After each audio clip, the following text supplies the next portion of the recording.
जैसे ही आप 10th में एंटर किए होगे, भैया दीदी और बहुत सारे टीचर्स ने आपको कह दिया होगा कि इस बार 10th में तुम्हें बहुत अच्छे से पढ़ाई करनी है और 95% से ऊपर स्कोर करना है। शायद मुझसे भी पूछोगे तो मैं भी तुम्हें यही जवाब दूंगा, लेकिन एक रियलिटी जो एग्जाम खत्म होने के बाद तुम्हें बताई जाएगी कि बच्चा क्लास 10th का रिजल्ट मैटर नहीं करता है। अब 11th से तुम्हें जेई की तैयारी करनी है या नीट की तैयारी करनी है या कोई और अगर कंपटीशन टारगेट कर रहे हो तो उसकी तैयारी तुम्हें 2 साल लगकर करनी होगी। लेकिन मैं वो रियलिटी तुम्हें 10th के स्टार्टिंग में ही बता रहा हूं। नमस्कार, जय हिंद। मेरा नाम किशन जायसवाल है और रैंकर्स 9th फाउंडेशन के इस चैनल पर आपका बहुत बहुत स्वागत है। देखो, मैं एक ऐसी तैयारी कराने की कोशिश करता हूं जिसमें बच्चे को रियलिटी पता हो कि इन लास्ट उसे कंपटीशन में ही बैठना है, क्योंकि आप इंडिया जैसी कंट्री में रह रहे हो जहां पर पॉपुलेशन ज्यादा है और सीट्स बहुत कम है। यानी हर बच्चा चाह रहा है कि उसे गवर्नमेंट कॉलेज मिले। देखो, मैं बात डायरेक्टली आज जेई वाले बच्चों की कर रहा हूं जो आगे चलकर इंजीनियरिंग फील्ड को ऑप्ट करना चाहते हैं, 11th से मैथमेटिक्स लेकर पढ़ना चाहते हैं। वो चीजें स्टार्ट करते हैं 11th में, वो चीजों को जानना शुरू करते हैं 11th में, तब उन्हें टीचर्स बताते हैं कि जेई क्या है। लेकिन आपको यह भी अब अंडरस्टैंड करना पड़ेगा कि ये ऑनलाइन का जमाना है। यहां पर बहुत सारे ऐसे बच्चे हैं जो 9th से अपनी तैयारी को शुरू कर चुके हैं। यहां पर इवन अब बहुत सारे ऐसे भी बच्चे हैं जो 6, 7, 8 से तैयारी तो जेई और नीट की नहीं कर रहे, लेकिन अपना फाउंडेशन बहुत स्ट्रांग कर रहे हैं ताकि उन्हें 9, 10th, 11th, 12th में डिफिकल्टी ना हो। अगर मान लो आज तक आपको कुछ भी नहीं पता है लेकिन 10th में एंटर कर रहे हो तो कम से कम जानते तो रहो कि हाँ, आगे चलकर अगर तुम्हें जेई करना है या तुमने भी सपना देखा है कि मुझे गवर्नमेंट कॉलेज से इंजीनियरिंग करनी है। आईआईटी का नाम सुना होगा, एनआईटी का नाम सुना होगा। आप किसी भी शहर में रहते होगे, आपके आसपास 50 किलोमीटर, 100 किलोमीटर, 200 किलोमीटर के आसपास कोई ना कोई अच्छी आईआईटी होगी जिसके बारे में सुना होगा कि हाँ यार, मुझे वहां से इंजीनियरिंग करनी है।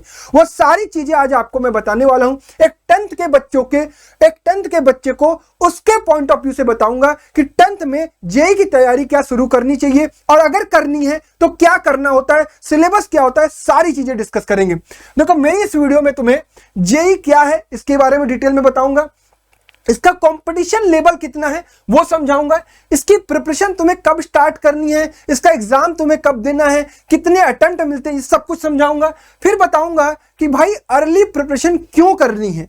5वीं चीज के बारे में डिस्कस करेंगे। ये पूरी प्रिपरेशन जर्नी अगर 10th से शुरू करते हो तो 10th, 11th, 12th में कैसी रहेगी और क्या क्या चीजें करनी है, किस प्रकार से ये जो 9th और 10th का सिलेबस है वो जेई की प्रिपरेशन में हेल्प करता है। और लास्ट बात मैं ये डिस्कस करूंगा कि मैं आपकी इस जर्नी में किस प्रकार मदद कर सकता हूं। ठीक है, तो आप लोग पहली बार आए होंगे तो मुझे उम्मीद है कि आपको ये वीडियो डेफिनेटली पसंद आने जा रही है। और अगर ये पेरेंट्स इस वीडियो को देख रहे हैं तो उनको भी मेरी तरफ से नमस्कार है। आप भी ध्यानपूर्वक देखिएगा। मैं पूरा प्रयास करूंगा कि ईमानदारी से आपको सारी चीजें सही तरीके से बताऊं। देखो, मैंने कुछ इमेजेस लगाए हैं, ये आईआईटी और एनआईटीज के कॉलेजेस के इमेजेस हैं। बेसिकली क्या है कि एक बच्चा अगर इंजीनियरिंग करने का सपना देखता है तो सबसे पहले कोशिश यही होती है कि मैं टॉप अचीव करूं। टॉप क्या है इंजीनियरिंग के लिए इंडिया में? वो है IIT, Indian institute of technology. Similarly हमारे इंडिया में अगर आईआईटी किसी बच्चे का नहीं हो पाता है तो एनआईटी भी बहुत अच्छा है और वो भी एक प्रकार का मतलब टॉप कॉलेज ही माना जाता है। कई सारे एनआईटी, कई सारे आईआईटी से भी बेटर है। लेकिन भैया ये एग्जाम क्या है, इसको कब देते हैं, ये सारी चीजें हमें एक्सप्लेन करिए। देखिए, सबसे पहले मैं आपको बताऊं कि इस एग्जाम को आपको 9, 10th में नहीं देना है। इस एग्जाम को आपको देना है 12th क्लास में। जब आप 12th का जिस साल एग्जाम लिखेंगे उसी साल आपको पहली बार मौका मिलेगा इस एग्जाम को अटेम्प्ट करने का। फिर अगर मान लो कि आपको चांस आप नहीं क्वालिफाई करते हो तो आप एक ड्रॉप ले सकते हो, इसीलिए मैंने लिखा है 13, यानी एक ड्रॉप लेकर आप जेईई मेंस में बैठ सकते हो। और अगर आप चाहो आपका नहीं हो पाया तो एक और ड्रॉप ले सकते हो, यानी 14 में भी आप बैठ सकते हो। लेकिन मैक्सिमम बच्चे यहीं पर अपना सब कुछ डिसाइड कर लेते हैं, या तो 12th में या तो 13 में। लेकिन अब मैं बताऊं, जब से ये इंटरनेट का जमाना आया है बहुत सारे बच्चे, मैक्सिमम बच्चे ये कोशिश कर रहे हैं कि 12th में उनका जेईई क्रैक हो जाए। अब ये ऑफलाइन में जमाना नहीं है कि बच्चों को इंफॉर्मेशन 12th पास होने के बाद मिल रहा है, नहीं। अब तो पेरेंट्स और बच्चे बहुत ज्यादा इस चीज में बहुत ज्यादा जो कहते हैं ना सजग हो चुके हैं कि हाँ, मुझे अपने बच्चे को ये चीज करानी है, मेरा बच्चा खुद इंटरेस्टेड है तो मैं अपना अर्ली प्रिपरेशन स्टार्ट करूंगा। तो 12th, 13 क्या बच्चा 12th में ही क्रैक करता है। अब सबसे पहले समझते हैं कि जो आप पहला एग्जाम दोगे उसका नाम होगा जेईई मेंस। ठीक है, ज्वाइंट एंट्रेंस एग्जामिनेशन होता है जिसको कहते हैं जेईई मेंस। इसका एग्जाम के आपको 2 अटेम्प्ट मिलेंगे, यानी फर्स्ट अटेम्प्ट और सेकंड अटेम्प्ट। 12th में जब आप रहोगे तो जनवरी 2029 में आप पहला अटेम्प्ट दोगे। हो सकता है मेरी वीडियो को 1 साल 2 साल बाद कोई देख रहा हो, तो उसी हिसाब से आप इवेल्युएट कर लीजिएगा। और सेकंड अटेम्प्ट उसी साल अप्रैल 2029 में आप दे रहे होगे। अब इनमें से कोई भी अटेम्प्ट आपका बेटर हो गया तो आप एडवांस के लिए क्वालिफाई कर जाओगे। लेकिन भैया इस एग्जाम में बच्चे कितने बैठते हैं? मैं ये वीडियो 2026 में बना रहा हूं, जिसके सेशन 1 में अप्रॉक्सीमेटली 14.5 लाख बच्चों ने रजिस्टर किया था। तो मान के चलिए कि 13 लाख, 13.5 लाख, 14 लाख बच्चे इंडिया के जेई का एग्जाम अपीयर करते हैं, लेकिन सारे बच्चे क्वालिफाई नहीं करते हैं। पहला अटेम्प्ट ही सिर्फ 2.5 लाख बच्चे क्वालिफाई करते हैं। यानी जेई एडवांस में कितने बच्चे बैठेंगे? 2.5 लाख बच्चे बैठेंगे। अप्रोक्सीमेटली देखोगे तो 20% बच्चे जेई एडवांस के लिए जाते हैं। हर 100 में से 20 बच्चा, हर 10 में से 2 बच्चा आपका, हर 5 में से 1 बच्चा जेई एडवांस के लिए बैठेगा। अब जेई एडवांस को अगर आप क्वालिफाई करते हो तो आपको वो अपना ड्रीम कॉलेज मिलेगा जिसका आपने सपना देखा है। तो सबसे पहले कमेंट बॉक्स में ये मुझे बताओ कि तुम्हारा ड्रीम कॉलेज कौन सा है, और सबसे बेहतरीन ड्रीम कॉलेज सोचना, अपने डेस्क के सामने चिपका के रखना। चाहे तुम 10th में ये वीडियो देख रहे हो, 9th में देख रहे हो, या तुम 11th से शुरू करने जा रहे हो, लेकिन अपने सामने चिपका के रखना, क्योंकि तुम्हें उसके लिए मेहनत करना है। कोई चीज अचीव करनी है तो उसके लिए हमें बार बार उसको सोचना है और उसी के लिए मेहनत करना है। तो ड्रीम कॉलेज सारे बच्चे कमेंट करेंगे, क्योंकि कमेंट करने से आपके अंदर एक नया मोटिवेशन आएगा। अब लेकिन भैया ड्रीम कॉलेज में बच्चे पहुंच कितने पाएंगे? जेई एडवांस में से 2.5 लाख बच्चों में से 10,000 बच्चे आईआईटी में पहुंच पाएंगे। हो सकता है कि आपके आते आते 1000, 2000, 3000, 5000 सीट और बढ़ जाए, लेकिन एक रफ आइडिया आप रखिए कि 2.5 लाख में से 10,000, अगर पूरा देखोगे तो 14 लाख बच्चों में से 10,000, 1% से भी कम सिलेक्शन है। ठीक है, लेकिन सीट्स और भी हैं। अगर मैं बात करूं एनआईटी की, एनआईटी कैसे मिलता है? अगर कोई बच्चा जेई एडवांस में अच्छा परफॉर्मेंस नहीं कर पाता है और जेई मेंस में अच्छा परफॉर्मेंस करता है तो उसे एनआईटी कॉलेज मिल सकता है। वो भी हमारा क्या है? गवर्नमेंट कॉलेज है और बहुत बढ़िया कॉलेज है। ठीक है, तो एनआईटी में अगर आप सीट देखोगे तो अप्रोक्सीमेटली हमारे इंडिया में कहा जाता है कि 17,000 आईआईटीज की सीट है, तो इसको 10,000 की जगह मैं 17,000 ही लिखता हूं। लेकिन टॉप आईआईटीज की बात करते हैं तो 10 से 12,000 ही टॉप आईआईटीज हमारी, बाकी आईआईटीज बन रही हैं अभी। 24 से 25,000, तो मैं 25,000 सीट मान के चलता हूं कि एनआईटीज में है। और जीएफटीआईज और ट्रिपल आईटीज भी होती हैं। ट्रिपल आईटीज होती है जो, इसमें भी हमारे पास 9,000 सीट है।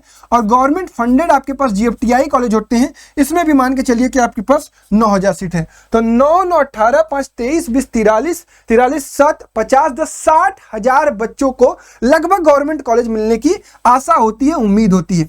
अब ये 60,000 बच्चों में आप कैसे पहुंचोगे, आप कब तैयारी शुरू करोगे, इसी की कहानी मैं आपको बताने वाला हूं। तो ध्यानपूर्वक समझिएगा। तो पहला सवाल आता है कि भैया इस एग्जाम की अर्ली प्रिपरेशन क्यों करनी है? क्योंकि ये इंडिया का सेकंड टफेस्ट एग्जाम है, जिसके लिए इतने लाख बच्चे अपीयर करते हैं। यानी आप जब भी तैयारी करोगे, सपोज आप कोई भी चीज तैयारी करते हो, अगर आप उसकी तैयारी 1 दिन करते हो और कोई बच्चा उसी चीज की तैयारी 4 दिन से किया है, तो डेफिनेटली बहुत ज्यादा चांसेस है कि वो आपसे बेटर परफॉर्म करेगा, क्योंकि उसने गलतियां की होंगी, वो चीजों को सीखा होगा, उसने दोबारा रिवाइज किया होगा, उसने दोबारा काम किया होगा और वो आपसे बेटर परफॉर्म कर सकता है। अगर आप तक ये इंफॉर्मेशन पहुंच रही है कि आपको वो चीज करनी है, आपने वो डिसाइड कर लिया, मैं फोर्स नहीं कर रहा हूं, आपने डिसाइड कर लिया है, तो आप तो अर्ली प्रिपरेशन स्टार्ट कर सकते हो ना। आपको मैंने रियलिटी अगर बता दी कि 10th का रिजल्ट आपको काम नहीं देगा, 10th का रिजल्ट सिर्फ मार्कशीट के लिए होगा, तो चाहे 10th के रिजल्ट में आपका 99% आए, चाहे 89% आए, चाहे 79% आए, आप अच्छे बच्चे होगे, रिजल्ट ऑटोमेटिक अच्छा आएगा। लेकिन अगर आप सिर्फ अपने 10th बोर्ड पर ओरिएंटेड रहोगे तो 11th से आप अपनी प्रिपरेशन स्टार्ट करोगे। यानी जो गलतियां आपको करनी है वो आप 11th में करोगे, ना कि 10th में करोगे, ना कि 9th में करोगे। ठीक है, ये ऑनलाइन का बेनिफिट है जो आपको मुझे प्रोवाइड करने की कोशिश करनी है। तो सबसे बड़ा कारण है क्यों अर्ली प्रिपरेशन, कंपटीशन। अब देखो ऑनलाइन का जमाना आ गया है। आपको पता है कि आज भारत में बहुत minimum cost per courses available है, इवन फ्री में बहुत सारा कंटेंट अवेलेबल है जिसको बच्चे इस्तेमाल कर रहे हैं और बच्चे अपने आप को मजबूत कर रहे हैं। इससे क्या होगा कि बहुत सारे बच्चे प्रिपेयर्ड हो जाएंगे। सीट्स तो हमारी लिमिटेड है, सीट्स हमारी कम है तो बच्चे बहुत प्रिपेयर्ड होंगे, तो यानी कट ऑफ ज्यादा जाएगी। यानी हमारी कोशिश यही होगी कि भाई अगर 100 नंबर पे सिलेक्शन हो रहा है, जैसे जेई मेंस का पेपर जो होता है वो 300 मार्क्स का होता है, ठीक है, तो अगर मान लो 300 का नंबर का पेपर है, मान लो अभी तक अगर 200 पर सिलेक्शन हो जा रहा है और आने वाले समय में बहुत सारे बच्चे प्रिपेयर्ड हो गए, बहुत सारे ऐसे बच्चे हो गए कि नंबर ऑफ सीट्स के अकॉर्डिंगली उतने बच्चे 225 के ऊपर पा रहे हैं, तो भैया सिलेक्शन का नंबर तो स्कोर तो बढ़ जाएगा 225, तो जो बच्चा वो पाएगा उसी का सिलेक्शन होगा ना। तो ये पहला जवाब यही है कि कंपटीशन बहुत ज्यादा है ऑनलाइन और ऑफलाइन। मैंने एक बात कही, अब मैं कहता हूं कि ऑफलाइन प्रिपरेशन पहले सिर्फ होती थी, अब ऑनलाइन और ऑफलाइन दोनों प्रिपरेशन हो रही है, और मैं आपको क्या रिकमेंड करूंगा वो अभी आगे आपको बताऊंगा, ठीक है। अब आप सभी लोगों को सबसे पहला यह भी समझना है कि आज के समय में यह कंपटीशन बढ़ने का और अर्ली प्रिपरेशन का डिसीजन इसलिए है कि मैक्सिमम बच्चे ये सोच रहे हैं और मैक्सिमम पेरेंट ये सोच रहे हैं कि बच्चा हमारा 12th में ही जेई क्रैक करे, उस पर बहुत दबाव ना हो, लेकिन वो 12th में ही अपना जेई क्रैक करे ताकि उसको अपना 1 साल और बैठकर बर्बाद ना करना पड़े, उसे अपना टाइम वेस्ट ना करना पड़े, ठीक है। तो ये एम होता है, दैट्स वाई कि बहुत सारे बच्चे अर्ली प्रिपरेशन करते हैं। और मैं आपको बता दूं कि 9 से अप्रोक्सीमेटली 2 से 2.5 लाख बच्चे इंडिया में अपने 9 से अपनी जर्नी स्टार्ट कर देते हैं, और अप्रोक्सीमेटली 1 लाख बच्चे तो अब ऐसे हो चुके हैं जो 6, 7, 8 में अपना फाउंडेशन मजबूत कर रहे हैं और वो सोच रहे हैं कि हाँ आगे चलकर मुझे कंपटीशन क्रैक करना है, आने वाले समय में मुझे अच्छा करना है, बेहतर करना है। तो ये प्रयास के कारण बच्चे अर्ली प्रिपरेशन कर रहे हैं। अब आपका सवाल आएगा, ठीक है भैया चीजें समझ में आ रही हैं, तो अगर मुझे अपनी प्रिपरेशन जर्नी स्टार्ट करनी है तो उसका क्या प्रोसेस होगा? देखो उसका प्रोसेस ये मैं नहीं कहता हूं कि 10th में आप जेई का सिलेबस निपटा दो, नहीं, 10th में आपको जेई का सिलेबस नहीं निपटाना है। 10th, 11th और 12th ये 3 साल आपके पास है। इसमें आपको सबसे पहले क्या मिलेगा? इसमें इस बार आपको मिलेगा बोर्ड एग्जाम। बोर्ड एग्जाम है, पहला पड़ाव है आपकी लाइफ का, ये आप अच्छा परफॉर्म करोगे, खूब मेहनत करना इसके लिए, लेकिन इसके लिए बहुत मेहनत की जरूरत नहीं पड़ती है। आखिरी के 2-4 महीने आंसर राइटिंग प्रैक्टिस कर लोगे तभी भी अच्छा कर लोगे। आपको ये सोचना है कि ये मेरा 2 साल कैसे बेटर होगा, यही है प्रिपरेशन जर्नी आपकी, ये है आपका लर्निंग। यहां आप सीखोगे कि क्या क्या गलतियां करनी है, क्या मुझे ऑनलाइन प्रिपरेशन करनी है, क्या मुझे ऑफलाइन प्रिपरेशन करनी है, क्या मैं डिस्ट्रैक्ट हो जाता हूं, क्या मेरे को एनवायरनमेंट की जरूरत पड़ती है, क्या मेरे को कंपटीशन साथ में बच्चे बैठते हैं तब मुझे मजा आता है। ये आप 10th में डिसाइड कर लोगे। आपको बैकलॉग कैसे बनता है, आपको सीरियसली कैसे प्रिपरेशन करनी है, आपको डिसिप्लिन्ड कैसे रहना है, ये सब कुछ आप 10th में या तो सीख लो या तो आप इसको सीखना 11th में।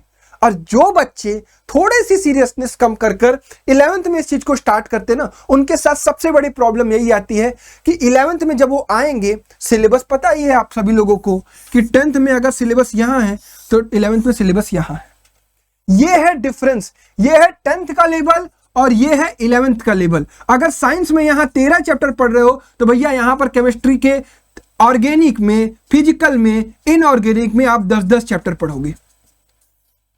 ये आपका लेवल आएगा और ये लेवल आपको संभालने के लिए यहां पर आपको धीरे धीरे अपना जो मेहनत है वो बढ़ाना पड़ेगा। ये काम करना होता है 10th में, फिर जाकर आपका 12th की जर्नी जो जेई वाली होती है और जो सपना आपने देखा है, जिसको आपने कमेंट किया है, वो 12th में ही आप क्रैक कर रहे होगे। तो ये 3 साल की जर्नी है। अगर आप 10th में इस वीडियो को देख रहे हैं तो अब तो मैं बच्चों को 9 से प्रिपेयर कराता हूं, उनको ये नहीं कहता हूं कि 9-10th में जेई का सिलेबस करा देता हूं, ना ना ना ना, 9-10th को मैं उस लेवल से बच्चों को प्रिपेयर कराता हूं कि उनकी मजबूती उस तरीके से हो जाए, 4-5 सब्जेक्ट जिसके बारे में अभी आगे मैं डिस्कस करूंगा उसको स्ट्रॉन्ग कराने की कोशिश करता हूं। तो भैया अब मुझे बताइए कि मेरा 3 साल का रोड मैप क्या होगा। हमें करना है 10th से प्रिपरेशन करनी है। हमें समझ में आ गया कि बोर्ड्स अच्छा कर लेंगे, लेकिन 10th से वो सारी चीजें भी हमें सीखनी है जिसके लिए हमें 12th में कंपटीशन मुझे क्रैक करना है। तो देखो 10th में आप बहुत सारी चीजें पढ़ोगे। आप मेजर देखो पढ़ोगे, मैथ पढ़ोगे, साइंस तो पढ़ोगे और साइंस में आपको आइडिया लग गया होगा कि एक आप पी पढ़ते हो फिजिक्स, एक सी पढ़ते हो केमिस्ट्री और एक पढ़ते हो बायोलॉजी। अगर बच्चा जेई का तो उसे मैथ ध्यान देना है, फिजिक्स ध्यान देना है, केमिस्ट्री ध्यान देना है। इसके अलावा बच्चा पढ़ता है एसएसटी, इसके अलावा बच्चा पढ़ता है इंग्लिश, और इसके अलावा बच्चा पढ़ता है कोई और लैंग्वेज, और इसके अलावा बच्चा पढ़ता है एक स्किल सब्जेक्ट, मान लो एआई या आईटी पढ़ता है। ठीक है। अब देखो, मैं ये नहीं कहता हूं कि ये सारे सब्जेक्ट आपको छोड़ देने हैं, लेकिन अगर आपको ये क्लियर है कि 12th में जेई करना है तो इसको स्ट्रॉन्ग करिए, इसको स्ट्रॉन्ग करिए, इसको स्ट्रॉन्ग करिए। ये सिर्फ और सिर्फ बोर्ड के पॉइंट ऑफ व्यू से, ये सिर्फ और सिर्फ बोर्ड्स के पॉइंट ऑफ व्यू से, ये सिर्फ और सिर्फ बोर्ड्स के पॉइंट ऑफ व्यू से आपको करना है। काटने का तात्पर्य है कि बोर्ड्स के पॉइंट ऑफ व्यू से ओनली, ठीक है। हाँ, कि मेरा एग्जाम आया, मैंने उसको रिवाइज किया, जाकर कर दिया। अब ये जो 3 सब्जेक्ट है, जो पीसीएम जिसको आपको यहां लेना है, जो पीसीएम आपका यहां आएगा, इसको कैसे स्ट्रॉन्ग करोगे? 9th आपका जो वीक रह गया है, जो कई सारे टॉपिक 9th के वीक रह गए हैं, उनको कैसे स्ट्रॉन्ग करोगे? ये आपका 3 साल का खेल है, ठीक है। तो 10th में क्या क्या करना है भाई? अगर मान लो कोई बच्चा मैथ, फिजिक्स और केमिस्ट्री स्ट्रॉन्ग करना चाहता है तो उसको करना क्या है? देखो, उसको करना यह है कि एनसीईआरटी तो करनी ही करनी है। NCERT plus maximum question practice, maximum question practice करना है, ठीक है। यह चीज बहुत ज्यादा आपको इंपॉर्टेंस देनी है। साथ ही साथ ऑब्जेक्टिव क्वेश्चंस की भी प्रैक्टिस आपको स्टार्ट करनी है, क्योंकि बहुत सारे बच्चे ऐसे होते हैं जो सिर्फ सब्जेक्टिव तक ही रह जाते हैं और ऑब्जेक्टिव के बारे में उन्हें कंपटीशन फील्ड में दिखाई देता है। 20 एमसीक्यू आपके पेपर में आते हैं, लेकिन आप उसको उस तरीके से प्रिपेयर नहीं करते हैं। तो ये ऑब्जेक्टिव क्वेश्चन प्रैक्टिस भी आपको इस चीज में इंक्लूड करनी है, जो कि आगे चलकर आपको हेल्प करेगा। लर्निंग पर आपको काम करना है, सीखने पर आपको काम करना है, ना कि रटने पर। सीखने पर आपको काम करना है, क्योंकि आप सीखना सीखोगे, क्योंकि आपको आगे चलकर चीजें बहुत याद करनी है, सिर्फ 2-4 चैप्टर नहीं है। तो जब चीजें सीखोगे, डेरिवेशन सीखोगे, उसको अप्लाई करना सीखोगे, एप्लीकेशन सीखोगे, तब जाकर आप बहुत सारी चीजों को अपने यहां भेजे में रख पाओगे। तो ये काम आपको 10th में करना है। कैसे करना है अभी बताऊंगा। 11th में आपका फिर पीसीएम आएगा। यहां 11th को 11th में स्ट्रॉन्ग करना है, और पीसीएम यहां जो मिलेगा 12th में, ये 12th को 12th में स्ट्रॉन्ग करना है, क्योंकि ये दोनों ही क्लास मिलाकर और पूरा सिलेबस मिलाकर आपको जेई का एग्जाम देना है। 2 साल का सिलेबस एक साथ आपको जनवरी के अटेम्प्ट में पूछा जाएगा, और जिसका लेवल भी बहुत तगड़ा होगा। ये बात 10th के बच्चों को अब अंडरस्टैंड करनी है, इसीलिए मैं ये वीडियो बना रहा हूं। सवाल है कि भैया how 9th and 10th help in JEE and NEET? बड़ा सिंपल सा इसका जवाब है कि जो आपने 9th में सिलेबस पढ़ा है ना मेरे भाई, 9th में आपने जो फिजिक्स और केमिस्ट्री पढ़ा है, ये आगे चलकर डायरेक्टली आपको 11th में दिखाई देगी। और सिमिलरली जो सिलेबस आप 10th में फिजिक्स और केमिस्ट्री का पढ़ते हो, वो डायरेक्ट सिलेबस आपको 12th में दिखाई देगा। याद करो, आपने 9th में क्या पढ़ा था?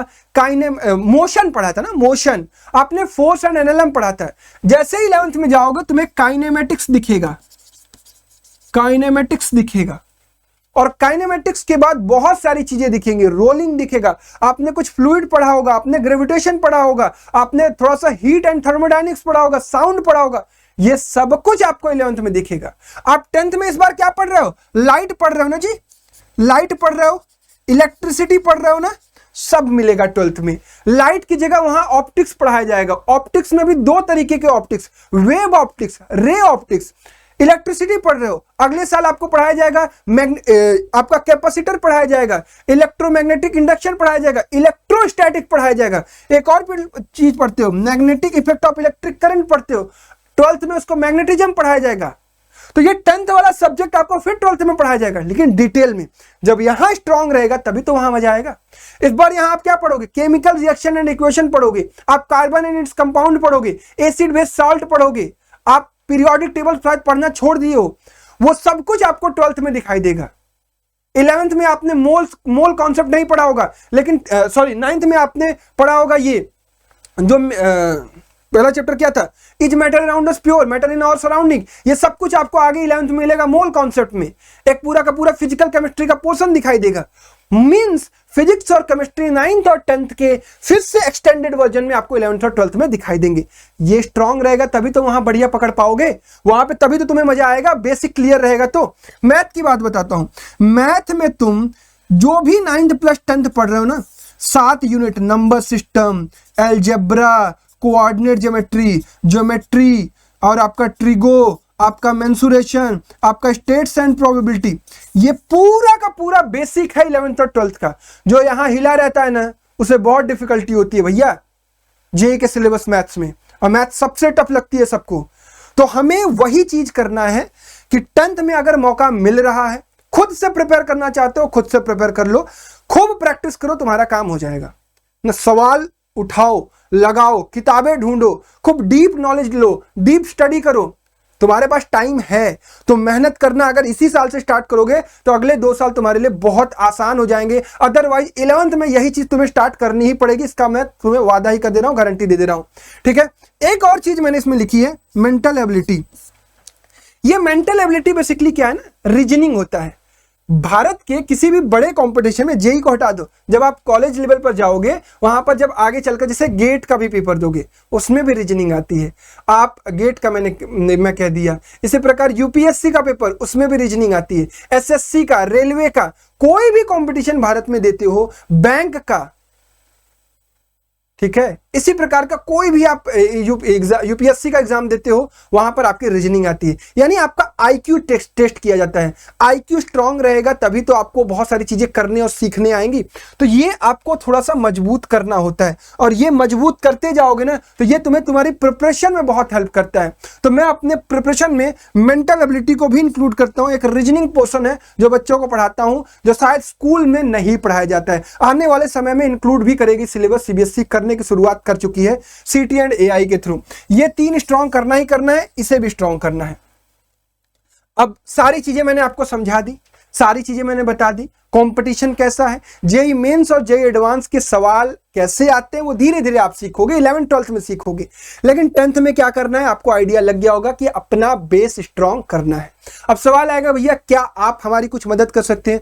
बिल्कुल मैं आपकी मदद कर सकता हूं। मैं आपको मदद कर सकता हूं अपने एक बैच के थ्रू। हमारे बैच का नाम है स्पार्क 4.0 बैच, जो कि हमारे एप्लीकेशन पर अवेलेबल है। रैंकर्स फाउंडेशन हमारा ऐप है जो कि प्ले स्टोर पर अवेलेबल है। जिसके बारे में ज्यादा जानकारी चाहिए तो डिस्क्रिप्शन बॉक्स में लिंक भी मिल जाएगा, या फिर हमारी वेबसाइट है online.myrankers.com, ठीक है। ये दोनों चीजें अवेलेबल है हमारे पास। ये क्या है, ये एक ईयर लॉन्ग कंटेंट है जिसमें 10th का भी कंटेंट मिलता है और इवन 9th का भी हम कंटेंट प्रोवाइड कर देते हैं। जो बच्चा अपना बेस स्ट्रांग करना चाहते हैं वहां से वो चाहे तो चेक कर सकता है।